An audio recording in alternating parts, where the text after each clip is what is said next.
I want to be the first to go, Prof, and to tell you how pleased I am to see you this morning and to listen to your very candid views about issues that are confronting us as a country and which we find are engaging the mandate of this committee. So thank you for volunteering to come and hear us, and we'll hear you. One of the things that I would want to have your views on is, we know our bicameral nature of legislature, the National Assembly and the Senate. Occasionally, we have instances of sibling rivalry. So you get the feeling the Senate is being sat upon by the National Assembly, and of course the chair of the Parliamentary Service Commission happens to be the Speaker of the National Assembly. So what would be your view? I once visited Nigeria to see a friend who was a Speaker of the Senate, because they'd invited me to the National Prayer Breakfast, the first edition of the same in Nigeria. His name was David. And he was, because the Speaker of the Senate, he was the chair of the bicameral legislature. David Mark was his name.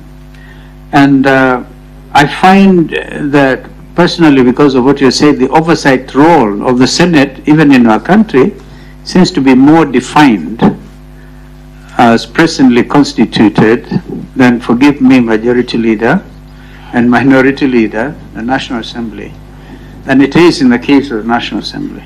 What would be your view? Wouldn't you probably just be candid about this? As you've been candid about the funds, you don't like them, and it is very, very clear. That's my number one comment. The next one is, it has to do with rights. I'm sure you are a preeminent lawyer, human rights, I'm sure is also within your province, constitutional law notwithstanding.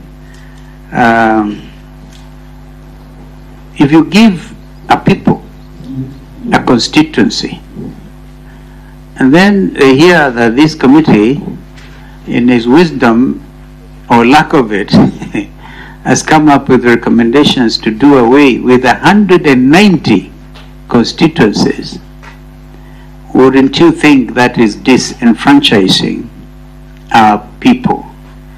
And the more practical thing is, in fact, when the boundaries delimitation team is in place, we'll be hearing them.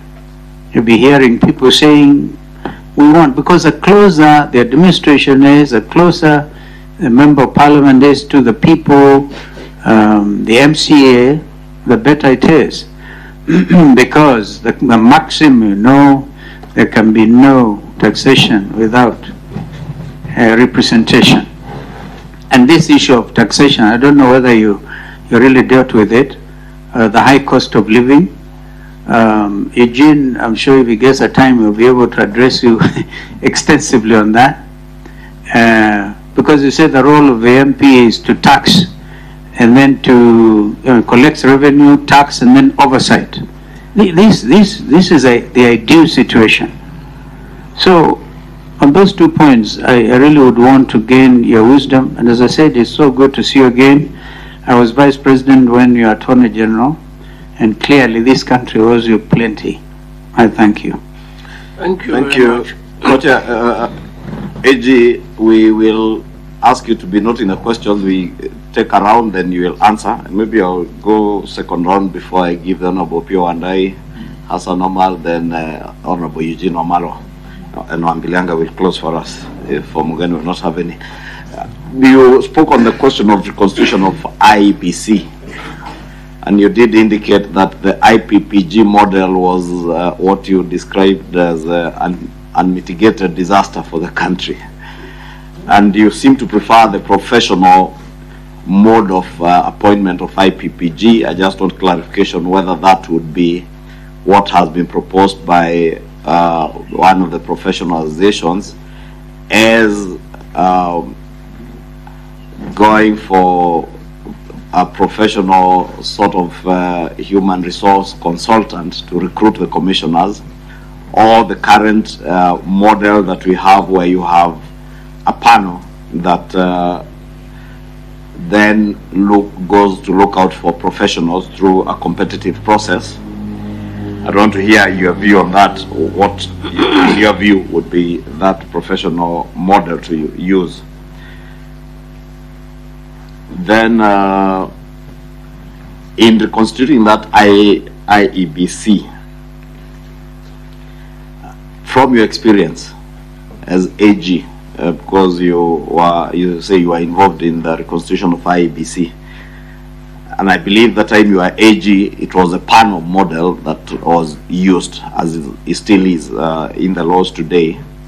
Do you think that panel system as it is today sufficiently covers all stakeholders, or are there stakeholders that you feel we would be able to incorporate in that panel system? Thank you very much, and I'll be very quick. AG, just on the same issue of the IPPG.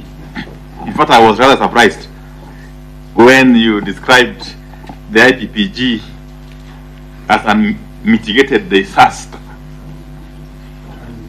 Unmitigated disaster, just to use your words.